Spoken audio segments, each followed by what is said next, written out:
نحمده ونستعينه ونعوذ بالله من شرور أنفسنا من يهدي الله فلا مضل له ومن يضلله فلا هادي له. أما بعد فقد قال الله تعالى في كلامه المجيد وفرقانه الحميد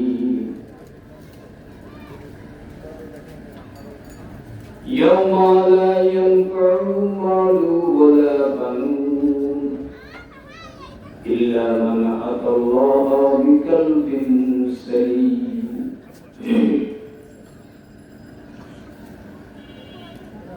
فقد قال رسول الله صلى الله عليه وسلم إن في جسد مضغة إذا سلبت سلب الجسد كله فإذا فسدت فسد الجسد كله على وهي القلب. সম্মানিত উপস্থিতি, আমাদের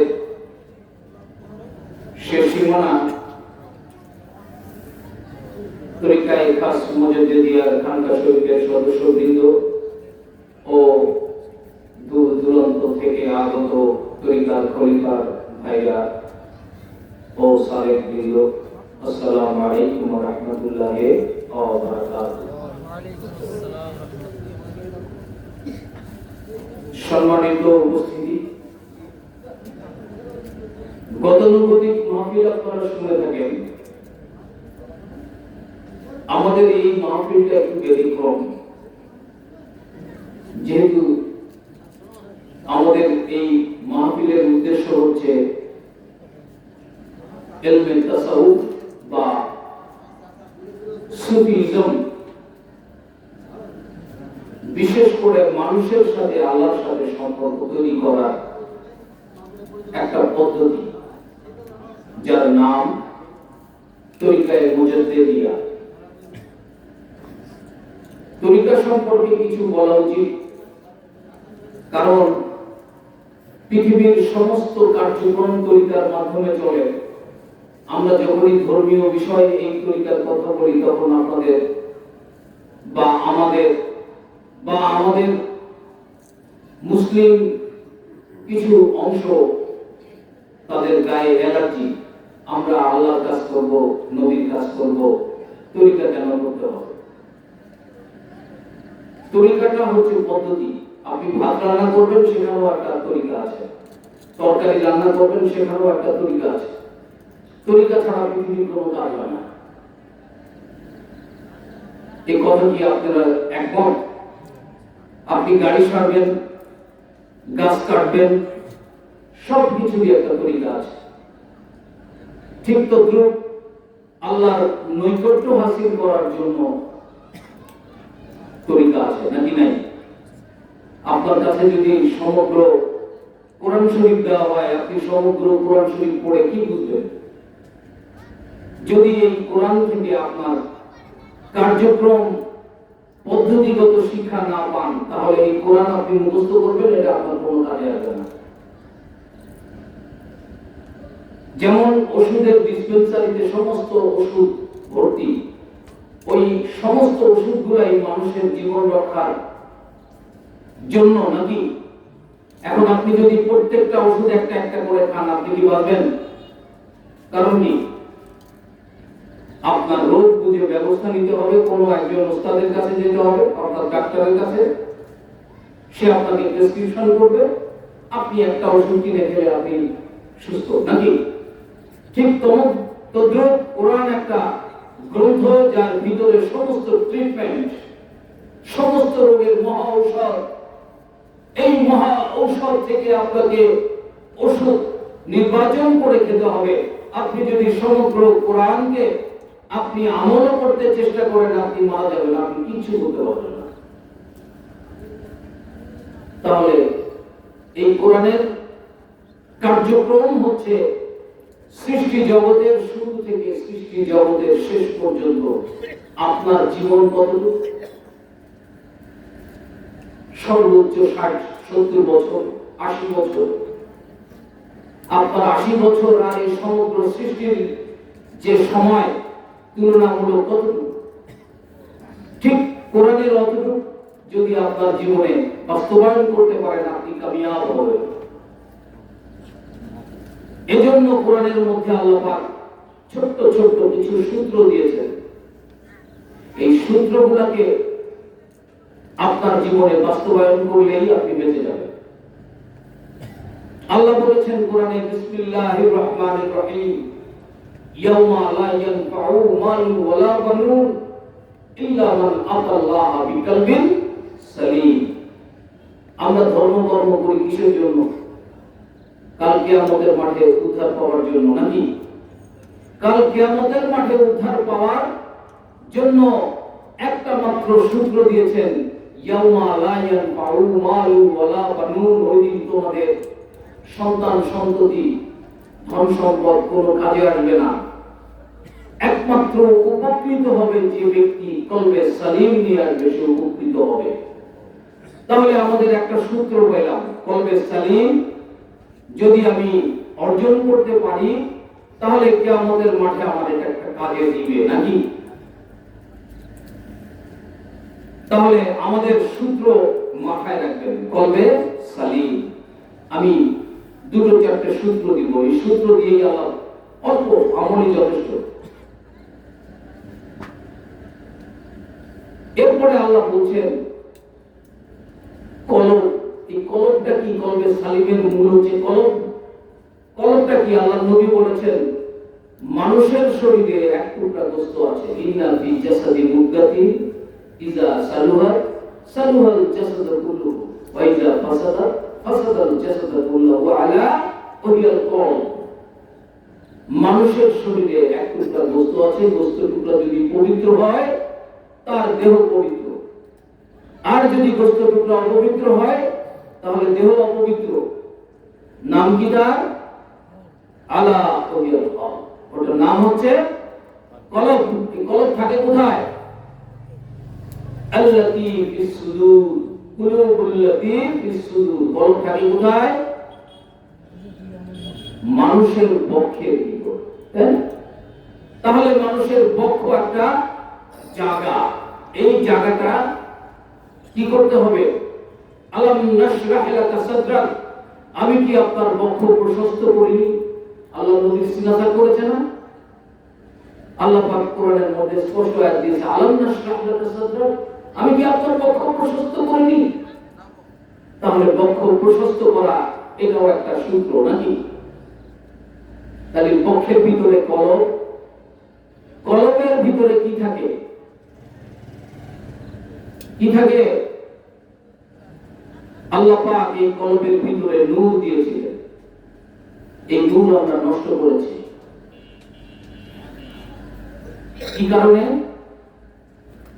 দৈনন্দিন কর্মকাণ্ডে ন্যায় অন্যায় বেঁচে চলি নাই, যার জন্য কলবের ভিতরে ছোট ছোট কালো কালো দাগ পড়ে পড়ে কলবটা অন্ধকারাচ্ছন্ন হয়ে গেছে। এই কলব পরিষ্কার করার যন্ত্রের নাম কি? আল্লাহর জিকির। একমাত্র আল্লাহর স্মরণে কলব পরিশুদ্ধ হয় নাকি? কলবের পরে কি থাকে? শয়তান বসে যায়। আশ-শাইতানু জাসিমুন আলা কলবি বনি আদম ওয়া ইযা গাফালা ওয়াসওয়াসা ফাইজা গাফালা ফাইজা যাকারা খানাসা ওয়া ইযা গাফালা ওয়াসওয়াসা। কলবের পরে কি থাকে? শয়তান হাঁটু গেড়ে বসে থাকে। যখন কলব আল্লাহর জিকির করে শয়তান সরে যায়, আর যখন আল্লাহর জিকির থেকে কলব গাফেল থাকে শয়তান তখন কি করে? ওয়াসওয়াসা দেয় নাকি? আমার কথা কি আপনারা বুঝতে পারছেন? কলবের পরে শয়তান থাকে, সেই শয়তান কলবের মধ্যে ওয়াসওয়াসা দেয়। আমাদেরকে বাঁচতে হবে কোথা থেকে? ইন্নাশ শাইতানা লাকুম আদুউম মুবিন। কার কথা?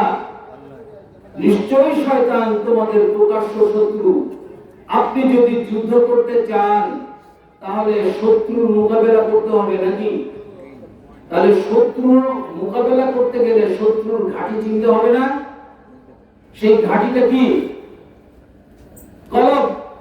এই কলবের পরে শয়তান আটকে বসে থাকে। যার কলবে জিকির আছে এই ব্যক্তি জীবিত, যার কলবে জিকির নাই এই ব্যক্তি মৃত। কার কথা? আল্লাহর কথা, আল্লাহর নবীর কথা নাকি? এজন্যই বলছে ওয়ালা তুতি মান আগফালনা কালবাহু আন যিকরিনা আত্তাবা হাওয়াহু ওয়া কানা আমরুহু ফুরুতান।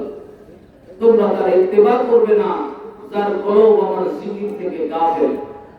সে শয়তানের অনুসরণ করে, তার যাবতীয় কৃতকর্ম ভ্রান্ত ও ক্ষতিকারক। এক কলবকে কেন্দ্র করে দেখেন কত খেলা। আল্লাহ পাক সূত্র দিয়েছে যে মানুষকে কালকে আমাদের মাঠে উপকার করবে, সেই উপকারটা হচ্ছে কলবে সালিম। আর কলবে সালিম আর কলবে মারিদ, মরা কল আর হচ্ছে কলবে সালিম। আমাদের দরকার কোনটা? কলবে সালিম দরকার নাকি? তাহলে কলবে সালিম পেতে গেলে আমাদেরকে কি কি করতে হবে? কলবকে জাকি করতে হবে। আল্লাহ পাক কোরআনে বলেছেন ক্বাদ আফলাহা মান যাক্কাহা ওয়া ক্বাদ খাবা মান দাসসাহা।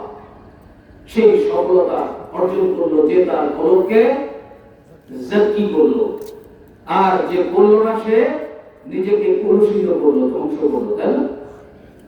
নামাজ পড়তে গেলে প্রয়োজন কি? পবিত্রতা নাকি? যদি পবিত্র হতে হয় তাহলে আল্লাহর নবীর হাদিস অনুযায়ী ওই কলবকে পবিত্র করতে হবে। যেহেতু কলব পবিত্র না হলে দেহ পবিত্র হবে না। আর যদি কলব অপবিত্র থাকে তাহলে দেহ থাকবে অপবিত্র। ওই অপবিত্র অবস্থায় নামাজ হবে? বলেন। এই নামাজ পড়ার জন্য সর্বপ্রথম প্রয়োজন হচ্ছে জাকি করা, কলবকে জাকি করা, ওযু করা, গোসল করা, তায়াম্মুম করা, পাশাপাশি কলবকে জাকি করতে হবে নাকি? নামাজের জন্য প্রয়োজন ক্বাদ আফলাহা মান তাযাক্কা ওয়া যাকারা ইসমা রাব্বিহি ফাসাল্লা। নামাজের জন্য প্রয়োজন কি? কলবের জাকি এবং কলবের জিকির, তারপরে নামাজ। তার যদি না থাকে, এইটা যদি আপনি হইতে না পারেন, তাহলে আপনার নামাজ হবে কি? ফাওয়াইলুল লিল মুসাল্লিন আল্লাযীনা হুম আন সালাতিহিম সাহুন আল্লাযীনা হুম ইরাউন। যদি আপনি নামাজের বিষয়ে গাফিলতি করেন, আপনি যদি কলবকে পরিশুদ্ধ না করেন, তাহলে আপনি কোথায় খেয়াল করবেন? আপনার খেয়ালের কোনো গন্তব্য থাকবে না।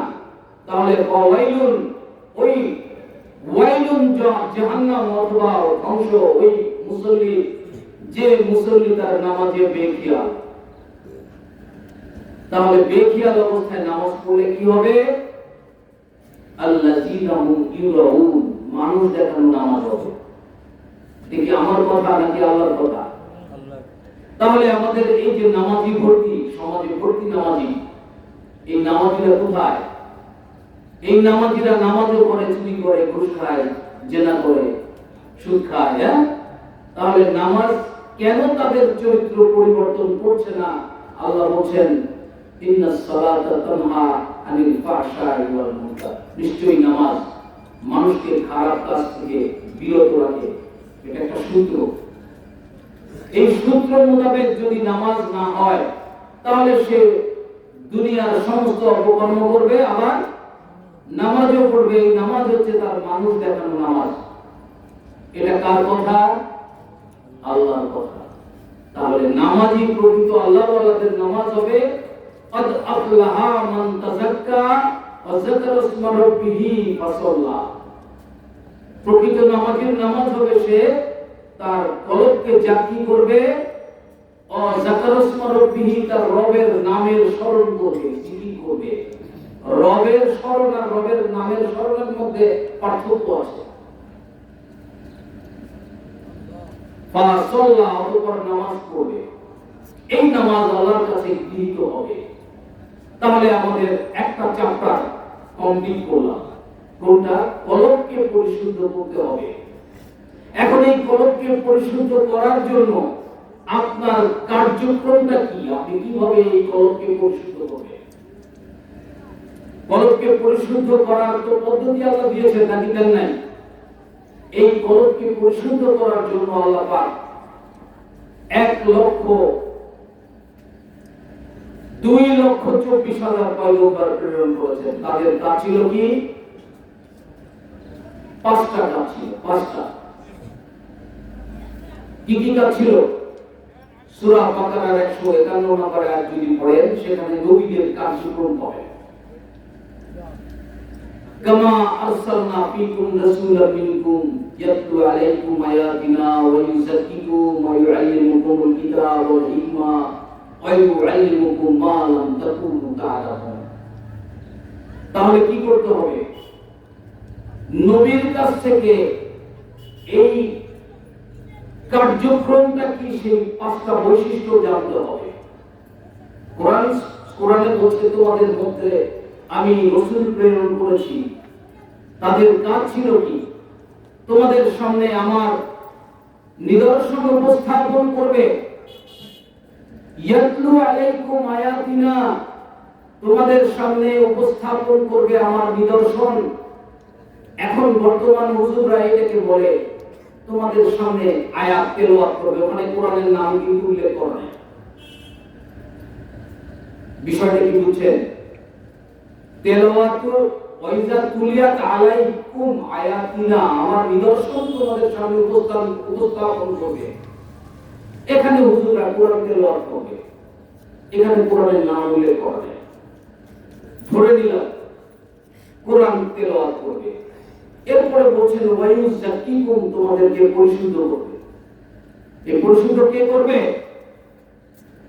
নবী করবেন। আর পরিশুদ্ধ হবে কারা? সাধারণ মানুষ। তাহলে বিস্তারিত বিষয়টা খুব মনোযোগ দিয়ে শুনবেন। এটা একটা সূত্র। কামা আরসালনা ফীকুম রাসূলাম মিনকুম ইয়াতলু আলাইকুম আয়াতিনা। আয়াতিনা নবীরা মুজিজা ছিল। আল্লাহর নবী, সকল নবীরা মানুষের সামনে মুজিজার মাধ্যমে আল্লাহর নিদর্শন প্রকাশ করতেন। এটাকে আমরা কোরআন তেলাওয়াত বানাইছি। এখন তেলাওয়াতটাই ধরে নিলাম। ওয়াইউযাক্কিকুম, আর পরিশুদ্ধ করার ক্ষমতা এই মৌলবীদের নাই। ওয়াইউআল্লিমুকুমুল কিতাব, তারা কিতাব শিক্ষা দেয়, কিতাব পড়ে। কিতাব হচ্ছে লিখিত কিতাব। এরপরে বলছে ওয়াল হিকমা, প্রজ্ঞা, জ্ঞান, বিজ্ঞান সম্মিলিত একটা বিশাল চাপড়া। এরা বিজ্ঞানও পড়ে না। এরপরে বলছে ওয়াইউআল্লিমুকুম মা লাম তাকুনু তা'লামুন, তোমাদের সামনে এমন একটা জ্ঞান উপস্থাপন করবে, তোমাদেরকে শিক্ষা দিবে যা পূর্বে তোমাদের কারো কাছে ছিল না। তাহলে এটা কি জ্ঞান?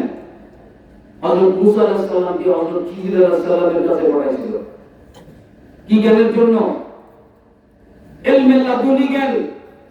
কতটা খেয়াল করবেন? ওয়াইউআল্লিমুকুম মা লাম তাকুনু তা'লামুন, তোমাদেরকে এমন একটা জ্ঞান শিক্ষা দিবে যে জ্ঞান তোমাদের কাছে পূর্বে ছিল না। তাহলে সে কি জ্ঞান শিখায়? জ্ঞান কি আছে কোন মৌলবীর কাছে? আসেনি?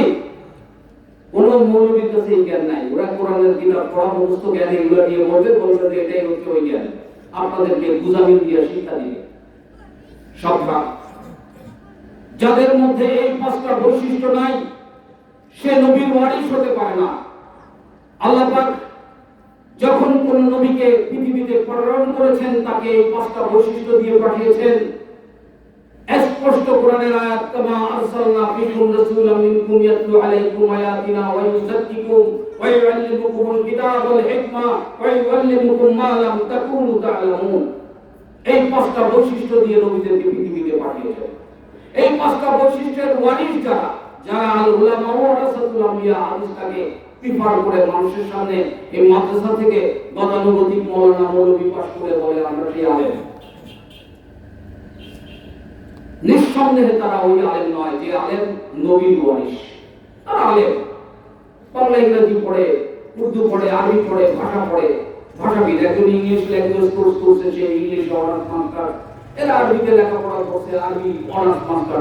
এরা আরবি ভাষায় কোরআন পড়ে, হাদিস পড়ে, কোনো সমস্যা নেই। তারা আলেম। ওই ইংরেজি ভাষা যে পড়ে সেও আলেম, ইনিও আলেম।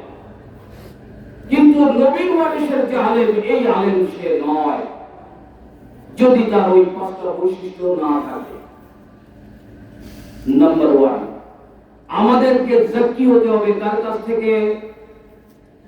ওই নবীর ওয়ারিসের কাছ থেকে, যে নবীর ওয়ারিসের কাছে এই পাঁচটা বৈশিষ্ট্য আছে। বিষয়টা কি আপনাদের রাডারে ধরা পড়েছে নাকি ধরে নেন? রাডারে কি ধরা পড়েছে? আমি যে কি বুঝাতে চেয়েছি, প্রকৃত আলেমের বৈশিষ্ট্য হচ্ছে ওই পাঁচটা বৈশিষ্ট্য থাকতে হবে।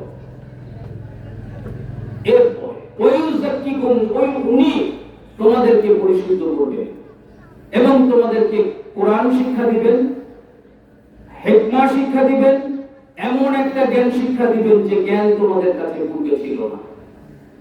প্লিজ নোট ইট, এটাকে নোট করে রাখেন এবং এটা নিয়ে একটু নিজেরা পড়াশোনা করবেন, তাহলে হয়তো আপনাদের মাথার ভিতরে বিষয়টা বুঝবেন। এরপরে বলি কোরআন বা কিতাব। কিতাব পড়ছেন আর কোরআন পড়ছেন, এই দুটো কি এক? কোরআন হচ্ছে কারা শব্দ থেকে, কারা মানে হচ্ছে পঠন, কিতাব হচ্ছে লিখনি, কিতাব কাগজে লেখা। এই কিতাব এবং কোরআনের মধ্যে পার্থক্য আছে। আমি যদি বলি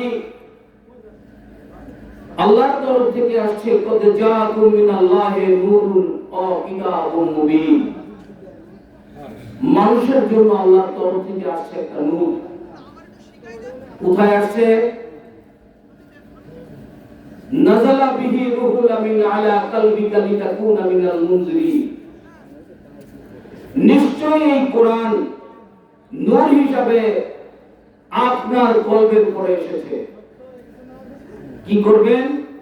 যেন আপনি সতর্ককারীদের অন্তর্ভুক্ত হন।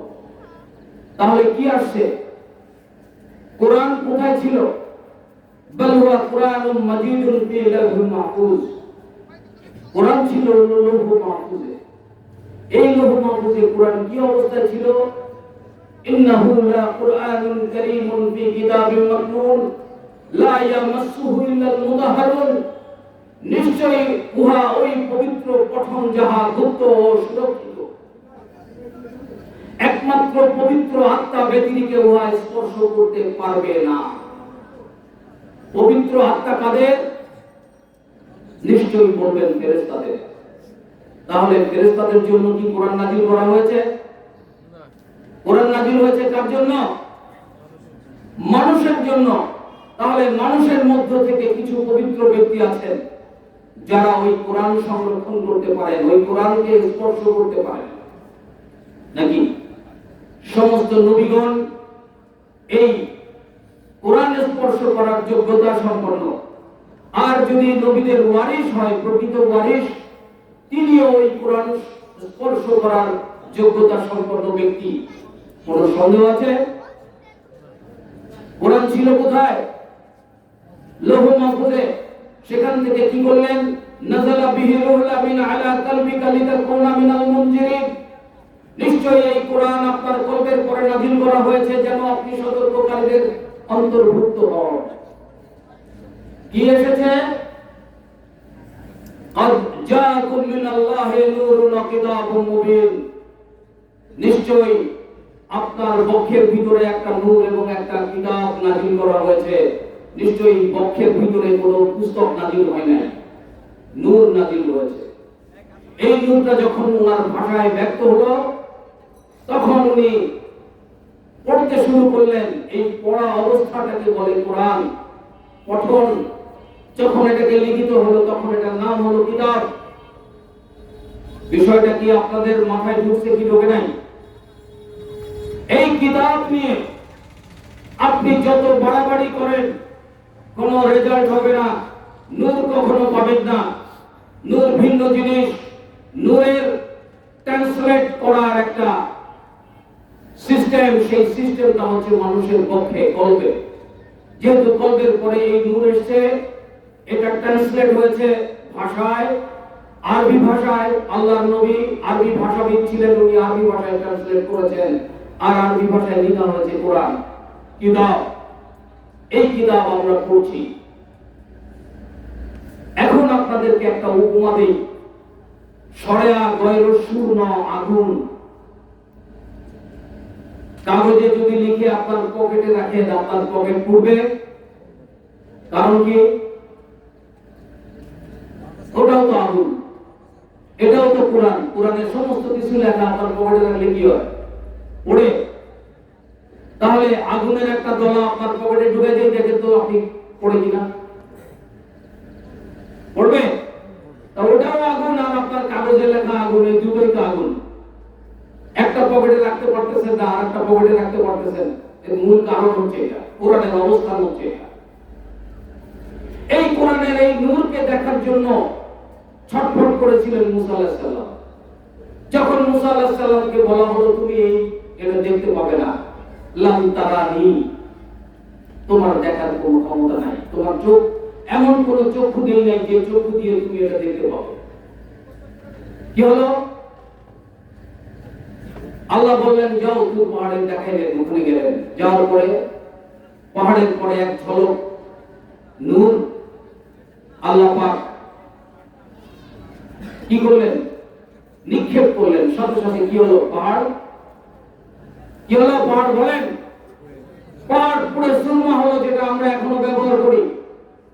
আর এই কোরআন নাযিল হয়েছিল যখন হেরা পর্বতের গুহায় আল্লাহর নবী যেখানে বসা ছিলেন। হেরা পর্বতের গুহায় তো কিছু হয়নি। আমি স্বয়ং নিজে ওখানে যে বসে, যেখানে উনি বসা ছিলেন এখানে বসে আসছে, আমি কিন্তু দেখি নাই কিছু হয়েছে কিনা। তাহলে নূর একটা বাহ্যিক ভাবে নাযিল হয়েছে, আর একটা আভ্যন্তরীণ ভাবে নাযিল হয়েছে। বাহ্যিক ভাবে নাযিল হওয়ার কারণে মুসা কি হলো? আখাররা মুসা সাইকা, মুসা কি হলো? শেষ পড়ে গেল নাকি? তাহলে মানুষের শরীরকে ওই নূর প্রুফ করা আছে। ওই নূর মানুষের শরীরের কোনো ক্ষতি করে না। আল্লাহ পাক মানুষের দেহকে এমন ভাবে তৈরি করেছেন, ওই নূর মানুষের দেহ অ্যাকসেপ্ট করে। আল্লাহ নবী বেহুশ হলেন, তোর পাহাড় পড়ে গেল, কিন্তু আল্লাহ নবীর শরীরের একটা পশমও পড়ে নেই। মুসা আলাইহিস সালামের একটা পশম পড়েছিল, উনি অবিকল ওই অবস্থায় উনি ওখানে সেন্সলেস হয়ে গেলেন নাকি? আর আল্লাহর নবীর কাছে যখন আসলো, তখন আল্লাহর নবীর কি হলো? ওয়ায়ুযাক্কিহিম, উনি কাঁপতে থাকলেন। আল্লাহর নবী কি করলেন? কাঁপতেছিলেন, তাই না? তাহলে ওটার প্রক্রিয়া হচ্ছে মানুষের শরীরে কম্পন ধরে। এই নূর যখন কলবের পরে আসে, এই কলব প্রকম্পিত হয়। যার জন্য বলেছেন ইন্নামাল মুমিনুনা আল্লাযীনা ইযা যুকিরাল্লাহু ওয়াজিলাত কুলুবুহুম, নিশ্চয়ই ওই ব্যক্তি প্রকৃত মুমিন যার কলব আল্লাহর জিকিরে কাঁপে। তাহলে কলবের পরে যখন নূর আসে, তখন তার প্রক্রিয়াটা মানুষ উপলব্ধি করে, তার ভিতরে কম্পন শুরু হয়। এটাই হচ্ছে নূরের বাস্তবতা, এটাই হচ্ছে সূত্র। আপনি মুমিন হইছেন, আপনার কলব কাঁপে না, আপনার শরীরের পরিবর্তন নাই, চেহারার পরিবর্তন নাই, আপনি মুমিন হন নাই। প্রকৃত মুমিন ওই ব্যক্তি যার কলব আল্লাহর জিকিরে কাঁপে। শুধু কাঁপলেই হবে না, কোরআন আরো বলেছে সুম্মা তালিলু জুলুদুহুম ওয়া কুলুবুহুম ইলা যিকরিল্লাহ যালিকা হুদাল্লাহ। নিশ্চয়ই মানুষের শরীরের মধ্যে যে কলব, এই কলবের পরে প্রকম্পিত হয়, সেই প্রকম্পন তার চামড়া পর্যন্ত উঠে আসে এবং তার সমস্ত শরীর কাঁটা দিয়ে ওঠে। আল্লাহ বলছেন যালিকা হুদাল্লাহ, এটাই হচ্ছে হেদায়েতের রাস্তা। কোথায় পাওয়া যায়? নবীর ওয়ারিসের কাছে। যেহেতু নবী নেই, নবী কি আর আসবেন? প্রকৃত নবীর ওয়ারিস যিনি, তার কাছে আসলে এই অনুভূতি আপনি পাবেন। এই অনুভূতি যতক্ষণ না পাবেন, ততক্ষণ বুঝবেন যে আপনি প্রকৃত অনুভূতি, প্রকৃত নবীর ওয়ারিসের কাছে পৌঁছান নাই। এভাবে আপনি চেষ্টা চালাতে থাকবেন। যখন আপনার এই ধরনের আল্লাহর ওলি পেয়ে যাবেন, যার হাতে হাত দিলে আপনার কলবকে সাক্ষী করার ক্ষমতা রাখে, সেই ওলিদের হাতে যখন পৌঁছে যাবেন, তখন আপনি প্রকৃত নবীর ওয়ারিস পেয়ে গেছেন। আলহামদুলিল্লাহ, আল্লাহর শুকর আদায় করবেন। এর মাধ্যমে কি হবে? আমাদের টার্গেট তো বেস্ট নাকি নাকি এমনি তাইলে না মাথায় টুপি হুজুর বক্তব্য দিছে পয়সা নিয়ে আসে মাল কামায় ইমামতি করে মাল কামায় মিলাদ পড়ে মাল কামায় সব টাকার দিকে ঝুঁকে গেছে অথচ এই বিষয়ে সূরা বাকারার 174 নম্বর আয়াতে আছে তোমাদের কাছে যা কিছু নাজিল হয়েছে তা থেকে তারা গোপন করে এবং বিনিময় গ্রহণ করে। কোরআনের স্পষ্ট আয়াতে মুহকামাত কোন মুতাশাবিহাত নয়। ওরাই সেই ব্যক্তি যারা গোপন করে আল্লাহ যা নাজিল করেছে এবং তার বিনিময় গ্রহণ করে, তারা যেন আগুন খায়। তারা যেন কি খায়? আগুন খায়। কাল কিয়ামতের মাঠে আল্লাহ তাদেরকে পবিত্র করবে না, তাদের সাথে কথা বলবে না, তাদের জন্য জাহান্নামে ঢুকাবে। একেবারে স্পষ্ট আয়াত। মৌলবী আপনি মিলাদ পড়া টাকা খান, মাহফিল করে টাকা খান, এরপরে নামাজ পড়াইয়া ইমামতি করে টাকা খান, সব হিসাব করে খাবেন। ওই আয়াতটা পড়বেন 174 সূরা বাকারা আর 75 নম্বর। আল্লাহ বলছেন তারা যেন গুমরাহি খরিদ করছে। কিসের পরিবর্তে? হেদায়েতের পরিবর্তে গুমরাহি খরিদ করছে। এরপরে আল্লাহ আফসোস করে বলতেছে তারা কি করে এই কঠিন জাহান্নামের আযাব সহ্য করবে। আল্লাহ পাক নিজে বলেন দুনিয়াতে সার্টিফিকেট প্রাপ্ত জাহান্নামী যদি দেখতে চান ওই ব্যক্তির দিকে তাকাবেন যে লোক ধর্ম বিক্রি করে খায়, ধর্মজীবী, ধর্ম ব্যবসায়ী। এদের সম্পর্কে কোরআনের আয়াত সূরা বাকারা 174-75 পড়ে দেখবেন। নোট করে নিয়ে যান, সুন্দর করে পড়বেন। 174 সূরা বাকারা 175। এর বিরুদ্ধে কি হাদিস দিয়া টাকা খাওয়া যাবে? কোরআনের আয়াতের বিপক্ষে কি হাদিস চলে? ভাই বন্ধুরা, আমরা এই তরিকায় মুজাদ্দিদিয়া আমরা যেটা করি, আমাদের এইখানে একমাত্র আমি যে কয়টা ফয়সালা আপনাদেরকে দিলাম এই তরিকাতে পাওয়া সম্ভব। কোন তরিকায়? তরিকায় মুজাদ্দিদিয়া। এখানে বায়াত নেওয়ার পরে তার কলব জাকি হয়, তার কলবে জিকির জারি হয়, সে জিকিরের সাথে নামাজ পড়তে পারে। আর এই সমস্ত কর্মকাণ্ড যখন প্রচলিত সিস্টেমে আপনার শরীরে চালু হবে, তখন আপনি বেহেশতে যাওয়ার যোগ্য নফসে মুতমাইন্না হাসিল করবেন। আল্লাহ পাক জান্নাতে ডেকেছেন একমাত্র ব্যক্তিকে, তার নাম কি? নফসে মুতমাইন্না। ইয়া আইয়াতুহান নাফসুল মুতমাইন্না ইরজি ইলা রাব্বিকি রাদিয়াতাম মারদিয়া ফাদখুলি ফি ইবাদি ওয়াদখুলি জান্নাতি। জান্নাতে কে যাবে? নফসে মুতমাইন্না। নফসের ভিতরে তো কলব থাকে নাকি? নাকি নফসের বাইরে থাকে কলব? এই নফসের ভিতরে থাকে, এই নফসের ভিতরে কলব থাকে। এই কলবে যার জিকির, আলা বিজিক্রিল্লাহি তাতমাইন্নুল কুলুব, একমাত্র আল্লাহর স্মরণে কলব মুতমাইন্না হয়। কলব যেহেতু শরীরের ভিতরের অংশ, তাহলে এই কলবের জিকিরটা শরীরের মধ্যে প্রভাবিত হবে কি হবে না? হবে। আপনার আঙ্গুলের মাথায় একটা আগুনের দলা চেপে ধরে দেখি কি হয়? আপনার আঙ্গুলের মাথা পড়বে না, সমস্ত শরীরের মধ্যে ওটার প্রভাব পড়বে। তার কলব যার জিকির করে, তার কলবের জিকিরের প্রভাব তার শরীরের মধ্যে ছড়া যায়। এটা একটা দীর্ঘকালীন প্রসেস, সময়ের ব্যাপার, একদিনের নয়, কন্টিনিউয়াস প্রসেস। তখন তার নফস মুতমাইন্না হয়। আর এই নফস মুতমাইন্না হলে তখন আল্লাহ তাকে ডাক দেয়, ইয়া আইয়াতুহান নাফসুল মুতমাইন্না ইরজি ইলা রাব্বিকি রাদিয়াতাম মারদিয়া ফাদখুলি ফি ইবাদি ওয়াদখুলি জান্নাতি। জান্নাতে যাওয়ার আশা করেন নফসে মুতমাইন্না ছাড়া। কোন পাগলে পাইছে যেখানে কোরআনের মধ্যে সূত্র দেওয়া যে নফসে মুতমাইন্নাকে আল্লাহ ডেকে জান্নাতে নিতে যায়, আপনাকে নামাজ পড়াইয়া জান্নাতে নিতে যায়। নামাজ পড়লে তো ফাওয়াইলুল মুসাল্লিন আল্লাযিনা আন সালাতিহিম সাহুন হতে পারে। তাহলে নামাজের, রোজার, হজ, যাকাত যত যা কিছু করেন সব কিছু মূলে থাকতে হবে নফসে মুতমাইন্না। টার্গেট কি থাকবে? নফসে মুতমাইন্না যদি আপনি টার্গেট করে হাসিল হতে পারেন, আপনি জান্নাতে যাবেন। আপনি যদি সারা দিন কাঁদেন আমাদের জান্নাত দাও, আমাদের জান্নাতুল ফেরদাউস নসিব করো, এত সহজ। মায়ের দুধের গোটায় মুখ দিয়ে চুষলে দুধ পাওয়া যায়, আর মায়ের আঙ্গুল যদি কামড়ায় ধরে চুষে সুস্থ থাকে, তা কি দুধ পাবে? এখন আমাদের মানুষের মধ্যে মৌলবীরা মায়ের আঙ্গুলের মাথায় চুষাই দিয়া বলতেছে বেহেশতে জান্নাত দাও, বেহেশত বানাও, মসজিদ বানাও, একটা মাদ্রাসা বানাও।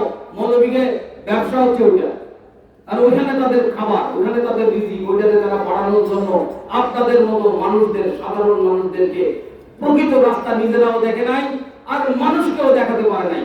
তারা কি করছে? এই মাদ্রাসার মসজিদের মধ্যে টেনে নিয়ে এই লিল্লাহরি কোরআনের মধ্যে কোথায় আছে, কোন মাদ্রাসায় টাকা দিতে হবে, কোথায় কোরআনে দেখাইতে পারবে? সূরা বাকারার 177 নম্বর আয়াতের মধ্যে আছে যে তোমার অর্থের আল্লাহর রাস্তায় কোথায় খরচ করবে। সর্বপ্রথম বলছে তোমার মা বাবার খেদমতে, এরপরে বলছে আত্মীয় স্বজন, এরপরে বলছে অনাথ এতিম, এরপরে বলছে মুসাফির, এরপরে বলছে যারা জাকাতের একটা আয়াত আছে 60 নম্বর তওবা, সেখানে আছে 8টা খাত, কোন মাদ্রাসার নাম নাই। আপনার সূরা বাকারার 215 নম্বর আয়াতের মধ্যে আছে, ওখানে কোথাও মাদ্রাসার নাম নাই।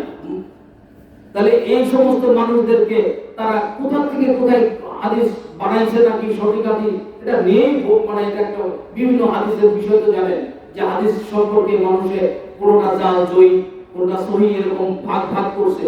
এখন যদিও সেটা সহি হাদিসও হয়, কোরআনের আয়াতের বিপক্ষে তো দাঁড়াতে পারে না। মানে যদি কোনো আয়াত যদি দেখেন যে একে অপরের বিপরীত যাচ্ছে, তাহলে কোরআনকে অ্যাকসেপ্ট করতে হবে নাকি? তা কোরআনের মধ্যে এ ধরনের কথাই বলা হয়নি যে মাদ্রাসায় টাকা দিতে হবে, আপনি জান্নাতে চলে যাবেন।